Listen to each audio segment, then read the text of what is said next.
Hello everyone, welcome back to the channel. तो आज के इस वीडियो में हम काव्य खंड के 12th चैप्टर हार जीत, जो कि अशोक वाजपेयी की रचना है, आज हम हार जीत के कंप्लीट सारांश को, इसके कंप्लीट ऑब्जेक्टिव क्वेश्चंस और साथ ही साथ इसके कंप्लीट सब्जेक्टिव क्वेश्चन और जो क्वेश्चंस आपके एग्जाम में अब तक पूछे जा चुके हैं और जो क्वेश्चंस आपके आने वाले एग्जाम के लिए बहुत ज़्यादा इंपॉर्टेंट है, सबसे ज़्यादा इंपॉर्टेंट है, हम उन सारे क्वेश्चंस को यहाँ पे इस वीडियो में कवर करने वाले हैं। और इस वीडियो को कंप्लीट देखने के बाद इस चैप्टर से रिलेटेड एक भी क्वेश्चन आपके एग्जाम में छूट नहीं सकते।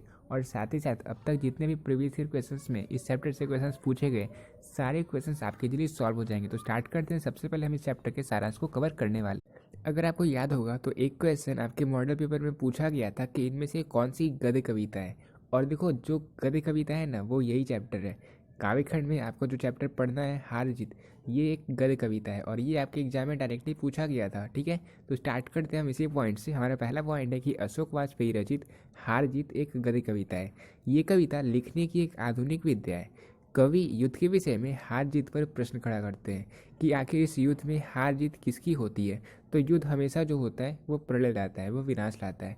तो यहाँ पे कवि ने इस बात पर प्रश्न खड़ा किया है कि आखिर इस युद्ध में हार जीत किसकी होती है। कवि कहते हैं कि शासक लोग उत्सव मना रहे हैं, यानी कि जो राजगढ़ थे, जिन्होंने इस युद्ध को रचा था, जिन्होंने इस युद्ध को लड़ा था, वह उत्सव मना रहे हैं। सारे शहर को सजाया जा रहा है। शासकों ने जनता को बता रखा है कि उसकी सेना विजय करके लौटी है। कवि ये बताते हैं कि नागरिकों से ज़्यादातर लोगों में किसी को पता भी नहीं है कि किस युद्ध में उनकी सेना गई थी। कवि ये कहते हैं कि जनता को ये बताया गया है कि उसकी सेना विजयी होकर लौट रही है।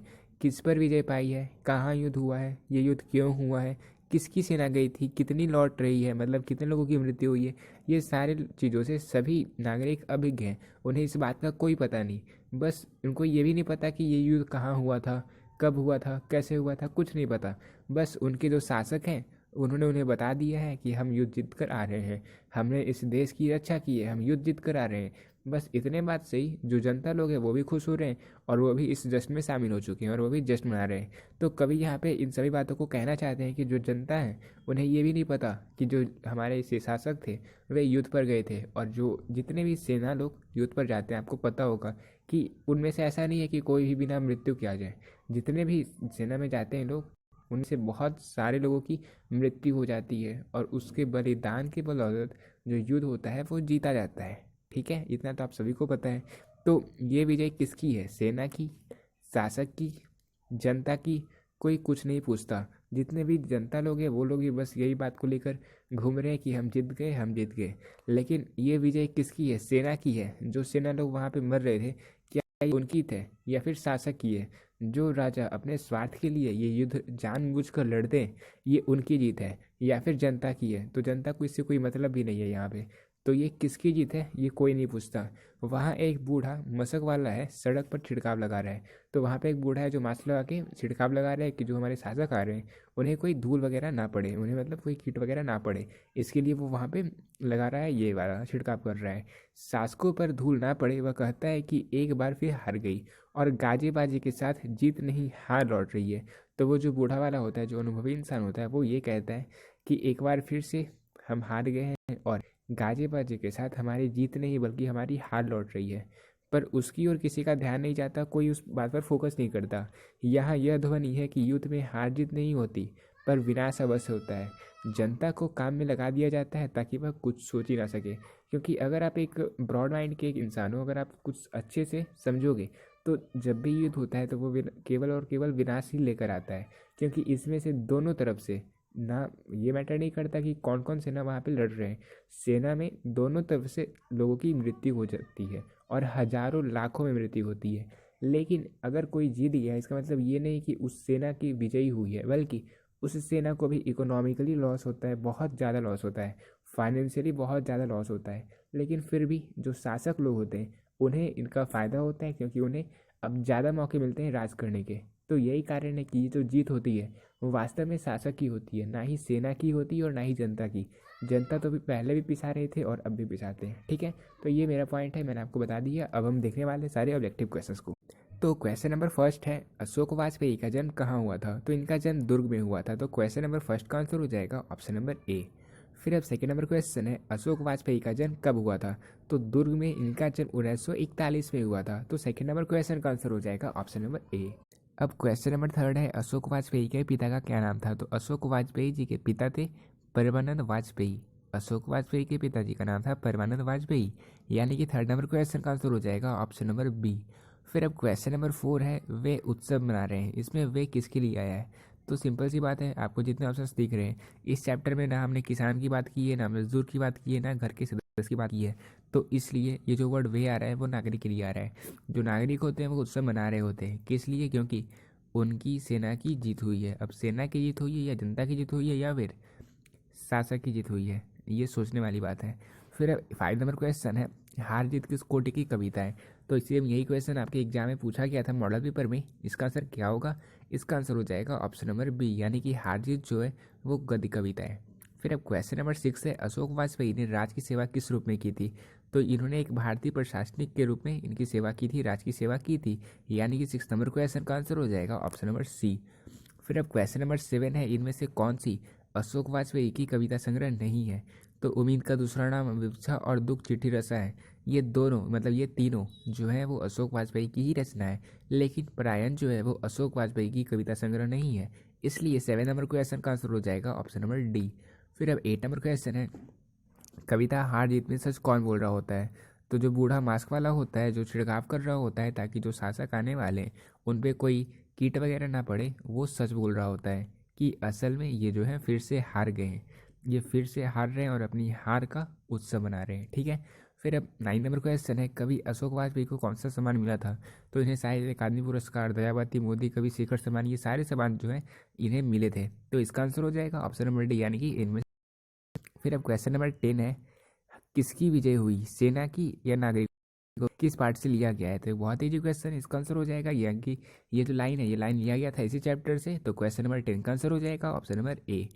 फिर अब क्वेश्चन नंबर 11 है, अशोक वाजपेयी किस विद्यालय के कुलपति रह चुके हैं? तो देखो ये जो है ऑलरेडी महात्मा गांधी अंतर्राष्ट्रीय हिंदी विश्वविद्यालय के कुलपति रह चुके हैं, तो 11 नंबर क्वेश्चन का आंसर हो जाएगा option number 11, sorry option number B. अब क्वेश्चन नंबर 12 है, अशोक वाजपेयी ने किस कॉलेज से एमए किया था? तो सेंट स्टीफेंस कॉलेज से इन्होंने एमए किया था, जो कि दिल्ली में, यानी कि 12 नंबर क्वेश्चन का आंसर हो जाएगा ऑप्शन नंबर बी। फिर अब क्वेश्चन नंबर 13 है, अशोक वाजपेयी को कौन सा सम्मान पुरस्कार नहीं प्रदान किया गया है?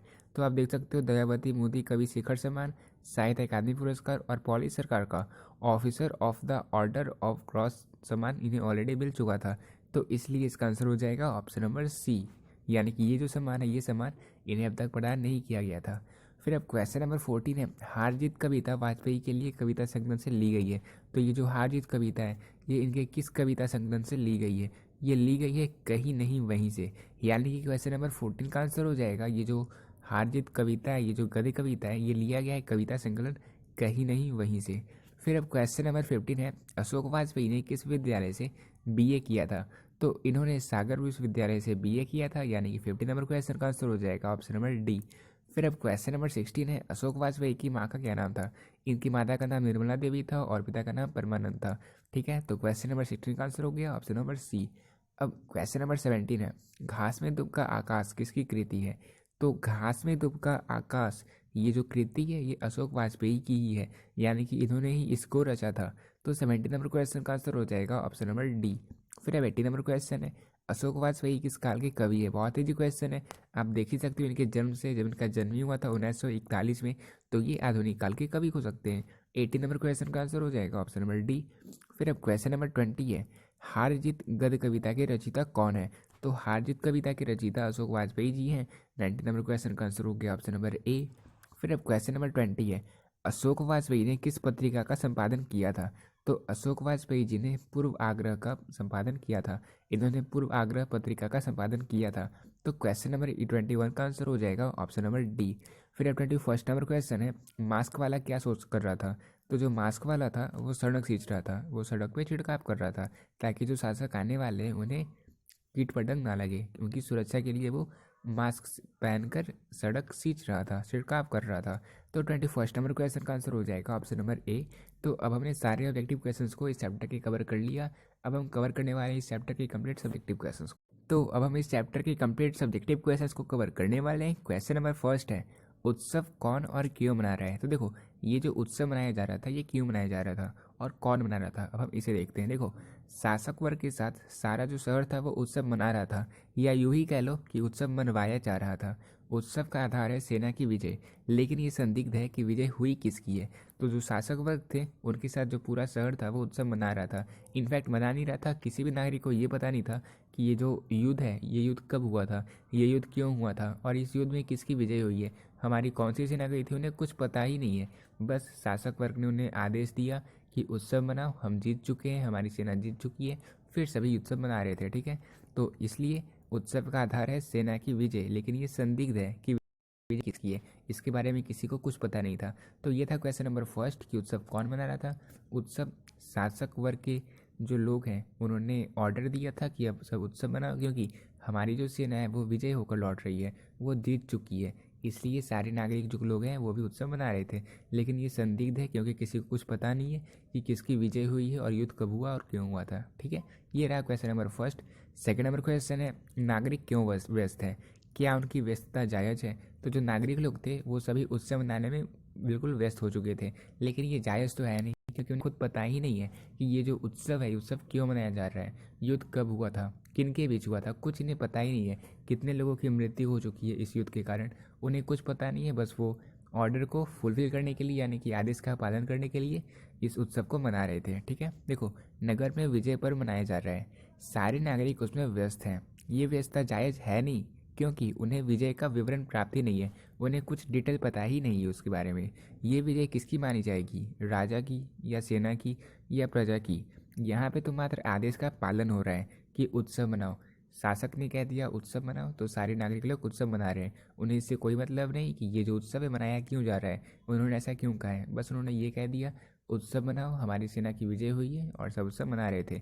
जबकि नागरिक को कुछ पता नहीं था कि ये जो उत्सव है ये किस युद्ध के बारे में बातें की जा रही है, ये युद्ध कब हुआ था, इसमें कितने लोगों की मृत्यु हुई है, तो कुछ पता नहीं था, फिर भी ये लोग उत्सव मना रहे थे, इसलिए ये कभी भी जायज़ नहीं हो सकता। तो ये हमने देख लिया क्वेश्चन नंबर फर्स्ट को, क्वेश्चन नंबर सेकेंड को। अब हम देखते हैं क्वेश्चन नंबर थर्ड को। अब क्वेश्चन नंबर थर्ड है, किसकी विजय हुई, सेना की कि नागरिकों की।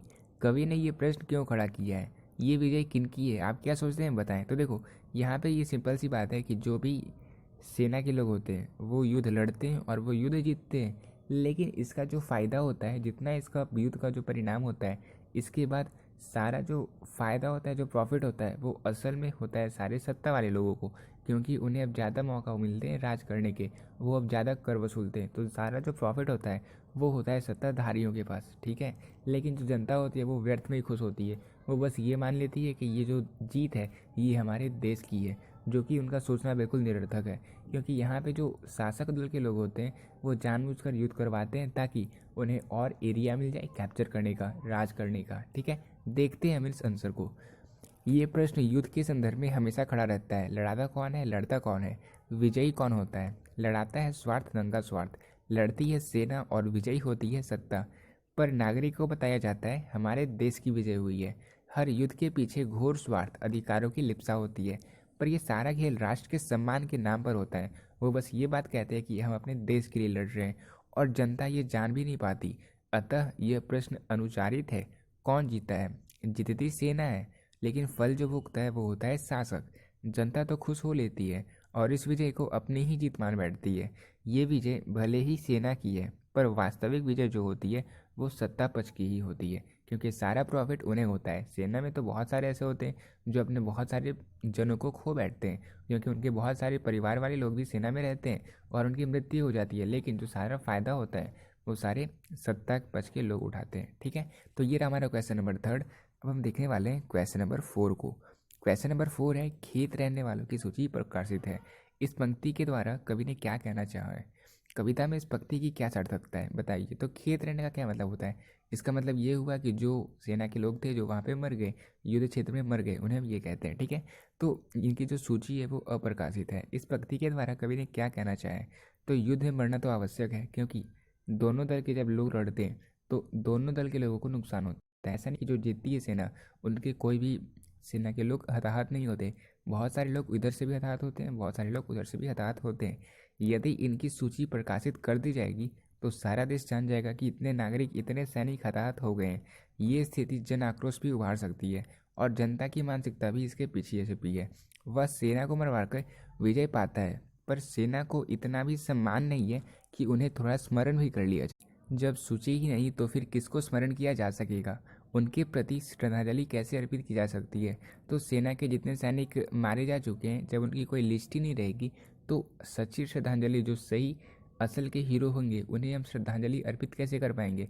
ये भी तो सोचने वाली बात है। लेकिन जो सत्ता पक्ष के दल थे, उन्होंने इस बात को पब्लिश नहीं किया। ये नहीं बताया कि इतने सारे लोगों की मृत्यु हो जा चुकी है, क्योंकि उन्हें इस बात का डर है कि इससे जो जनता है उनमें आक्रोश फैल उठेगा। ठीक है, तो ये रहा क्वेश्चन नंबर 4। अब देखते हैं क्वेश्चन नंबर 5 को। 5 नंबर क्वेश्चन है, सड़कों को क्यों सींचा जा रहा है? यानी कि जो सड़क थे उन्हें सींचा क्यों जा रहा था? तो इसे बूढ़ा मास्क वाला सींच रहा था। एक बूढ़ा मास्क वाला सड़कों पर छिड़काव इस कारण कर रहा था कि सत्ताधारी के शरीर पर धूल के कण ना चिपक जाए। यानी कि जब राजा अपनी सेना के साथ विजय की खुशियां मनाने सड़क पर आएंगे तो सड़क पर आने पर उन्हें कहीं धूल ना लग जाए, इस कारण सड़कों को सींचा जा रहा था। यह था 5 नंबर क्वेश्चन। अब क्वेश्चन नंबर 6 है, बूढ़ा मास्क वाला क्या कहता है और क्यों कहता है? तो देखो, बूढ़ा मास्क वाला है जो वो कह रहा था, बूढ़ा मास्क वाला सड़कों को सींच रहा था और उस टाइम उसने ये बात कही थी कि हम असल में हार गए और गाजे बाजे के साथ ये हमारी जीत नहीं बल्कि हमारी हार लौट रही है। और उसका ये जो कथन था वो बिल्कुल पूर्णतः सार्थक था। जब हमें यही नहीं पता कि जीत किसकी हुई है, सेना की या शासक की या अथवा नागरिकों की, साथ ही ये भी नहीं पता कि कितनी सेना लौट रही है, यानी कि कितने सैनिक जो है हमारे वो मारे जा चुके हैं, हमें ये बात भी नहीं पता है। यहाँ पे एक चीज़ ध्वनित है कि प्रजा को भरमाया जा रहा है। ये जो कथन इन्होंने कहा है कि हम फिर हार गए हैं और गाजे बाजे के साथ जीत नहीं हार लौट रही है, यहाँ पे एक बात ध्वनित है कि प्रजा को भरमाया जा रहा है। बुद्धिजीवी भी भ्रमित है, पर एक आम आदमी यही सोचता है क्योंकि वही सारी स्थितियाँ को भोगता भी है, और इसलिए उन्होंने कहा है कि जितने लोग मारे जा चुके हैं, क्या उसकी कोई लिस्ट भी मिलेगी हमें कि इतने सारे सैनिकों की मृत्यु हो चुकी है? अतः उसकी ओर किसी का ध्यान नहीं जाता। ठीक है, तो ये था क्वेश्चन नंबर 6। अब हम देखते हैं क्वेश्चन नंबर 7 को। 7 नंबर क्वेश्चन है, बूढ़ा मास्क वाला किस जिम्मेदारी से मुक्त है? सोचिए, अगर ये जिम्मेदारी उसे मिलती तो क्या होता? तो देखो, उस टाइम वो जो बूढ़ा था वो सड़कों को सींच रहा था और उस पर वही जिम्मेदारी थी, यानी कि उस बूढ़े मास्क वाले पर सड़क को सींचने की जिम्मेदारी थी और सत्य बोलने की जिम्मेदारी से वह मुक्त है। उस टाइम उसे ऐसा नहीं है कि उसे सच बोलने की जिम्मेदारी मिली हुई थी, लेकिन फिर भी वो सच बोल रहा था। पर उसकी ये जिम्मेदारी नहीं है, ये उसकी अंतरात्मा की पुकार है। उसे जो सही लगा उसने उस टाइम वो बातें कही और उसने कहा था कि असल में हम हार करा रहे हैं और ये गाजी वजह से हमारी जीत नहीं बल्कि हमारी हार लौट रही है। ठीक है, फिर अब क्वेश्चन नंबर 8 है, जिन पर है वे सेना के साथ ही जीत कर लौट रहे हैं। जिन किन के लिए आया है? वे सेना के साथ कहाँ से आ रहे हैं? वे सेना के साथ क्यों थे? वे क्या जीत कर लौटे हैं, ये बताएं। तो देखो, ये जो सब जिन आया है ये आया है सत्ताधारी पक्ष के लिए। वे सेना के साथ रण युद्ध से, यानी कि जहाँ पे युद्ध लड़ा जा रहा था वहाँ से लौट रहे हैं। सेना उनके साथ थी उनके शत्रु पर विजय पाने हेतु। सत्ताधारी रण में विजयी होकर आ रहे हैं। ऐसा बताया जा रहा है कि यहाँ उनका जो शासक वर्ग का बहुत ही अहम का भाव उजागर हो रहा है, तभी तो वे गाजे बाजे और सेना के साथ नगर में प्रवेश करने आ रहे हैं और इनके लिए कहीं उन्हें धूल ना पड़ जाए इसके लिए एक बूढ़ा मास्क वाला सड़कों को सींच रहा है। ठीक है, तो ये था क्वेश्चन नंबर 8। अब क्वेश्चन नंबर 9 है, गद्य कविता क्या होती है? इसकी क्या विशेषताएं हैं? इस कविता को देखते परखते हुए बताएं। तो देखो, जो छोटे गद्य कविताएं हिंदी में नई चीज़ें हैं, इन चीज़ों का प्रयोग पहले नहीं किया जा रहा था, लेकिन अब इनका जो प्रयोग है वो स्टार्ट हो रहा है धीरे धीरे। छोटी गद्य कविताएं हिंदी में नई ही है। इनका विशिष्ट रूप और आकार प्रकार समसामयिक अनुभव की धरती से सामग्री उठाकर बोलचाल, बातचीत और सामान्य मन चिंतन के रूप में सामने आने वाला तथ्य रखता है। यहाँ युक्तियाँ भी हो सकती है और तर्क भी आ सकता है। ये जो कविता है ये कविता पेचीदगी भरी भी हो सकती है और चौरस भी। यहाँ पे आप देख सकते हो, ये खुद चैप्टर में आप मतलब यहाँ पे सवाल भी पूछा जा रहा है आपसे कि जो जीत हुई है वो किसकी हुई है, सेना की या नागरिकों की, और या फिर जो हमारे शासक थे उनकी जीत हुई है। ठीक है, तो गद्य कविता क्या होती है ये हमने देख लिया। इसका एक नया नया प्रयोग किया जा रहा है जो कि ये चैप्टर है हार जीत, ये खुद एक गद्य कविता है। तो इसकी क्या कुछ विशेषताएं और इस कविता को देखते हुए रखते हुए जो कुछ बताना था वो यहाँ पे दिया हुआ है। फिर अब क्वेश्चन नंबर 10 है और ये इस चैप्टर का लास्ट क्वेश्चन है। कविता में किस प्रश्न को उठाया गया है? आपकी समझ में इसके भीतर से और कौन से प्रश्न उठते हैं? तो देखो, यहाँ एक ही प्रश्न है, युद्ध में कौन हारता है और कौन जीतता है, सेना या जनता? जनता का तो प्रश्न ही नहीं उठता, लड़ती सेना है और जीतती भी वही है, पर घोषणा होती है कि देश जीत गया। क्या देश असल में जीतता है? नहीं, जीतती है मात्र सत्ता। स्वार्थी सत्ता जो अपने अहम की दृष्टि हेतु लाखों को मरवा देती है। वो बस अपने राज्य को बढ़ाने के लिए, वो ज़्यादा अत्याचार करने के लिए, ज़्यादा राज करने के लिए लाखों सेना के सैनिकों को मरवा देती है युद्ध में, ठीक है। और घोषणा करती है हम राष्ट्र समानार्थी लड़े थे, और ये घोषणा करती है कि हमने अपने राष्ट्र को बचाने के लिए, अपने राष्ट्र की प्रगति के लिए हमने इस युद्ध को लड़ा था राष्ट्र को। लेकिन असल में मिलती बर्बादी है, बिकॉज इकोनॉमिकली, फिजिकली, हर एक तौर पे जो राष्ट्र होता है वो थोड़ा बहुत और ज़्यादा पिछड़ ही जाता है। अनाथ बच्चे और सुनी मांगे ही मिलती है। बहुत सारे लोग सैनिकों के जो सब होते हैं वो आते हैं तो वो भी किसी के परिवार ही होते हैं, तो बहुत सारे अनाथ बच्चे और सुनी मांगे ही उन्हें मिलती है। और वैभव का फल भोगता है बस सत्ताधारी। और ये जो जीत होता है, ये जीत का जो असल फल है वो महज सत्ताधारी ही भोगते हैं। बाकी सेना और जो आम जनता होती है वो बस पीस कर ही रह जाता है, उन्हें कोई फ़ायदा नहीं होता, ठीक है। तो ये बहुत ही चैप्टर था हमारा 12th चैप्टर काव्यखंड का, जो हमने पूरी तरीके से कवर कर लिया। यहाँ पे हमने हर एक चीज़ को डिटेल में अच्छे से कवर किया है। उम्मीद करता हूँ आपको ये वीडियो अच्छा लगा होगा, और इस क्रैश कोर्स की वीडियो को स्टार्ट से एंड तक आप लोग देखना, क्योंकि ये आपके लिए बिल्कुल टॉपर सीरीज़ है। और इस सीरीज़ को आप कंप्लीट देख लोगे फिर ऐसा कोई क्वेश्चन नहीं हो सकता आपके एग्जाम में जो आप सॉल्व ना कर पाओ, ठीक है। मिलते हैं अपनी नई वीडियो में एक नए चैप्टर के साथ, और वो होगा इस कंप्लीट सीरीज़ का लास्ट वीडियो, ठीक है। तब तक के लिए पीस आउट।